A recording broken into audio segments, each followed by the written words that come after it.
తెలంగాణలో గడిల పాలనను బద్దలు కొట్టి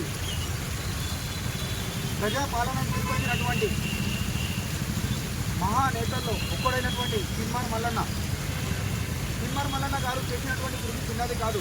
యూట్యూబ్ ఛానల్ ద్వారా ప్రజలను అవగాహన పరుస్తూ తన శైలిలో ప్రశ్నిస్తూ దొరల పరిపాలనను అంతమొందించి ఈరోజు ప్రజాపాలన తీసుకొచ్చి ప్రజాక్షేత్రంలో నల్గొండ, ఖమ్మం, వరంగల్ పట్టభద్రుల ఎమ్మెల్సీగా పోటీ చేసి ఘన విజయం సాధించి ఈరోజు ప్రమాణ స్వీకారం చేసిన శుభ సందర్భంలో సిద్దిపేట జిల్లా కేంద్రమైన సిద్దిపేటలో అంబేద్కర్ సర్కిల్లో స్వీట్ పంపిణీ చేస్తూ పటాకులు కాలుస్తూ అభిమానులు, కార్యకర్తలు, కిమ్మర్ మల్లన్న టీం సభ్యులందరి సమక్షంలో ఘన విజయ సంబరాలు జరుపుకోవడం జరిగినది.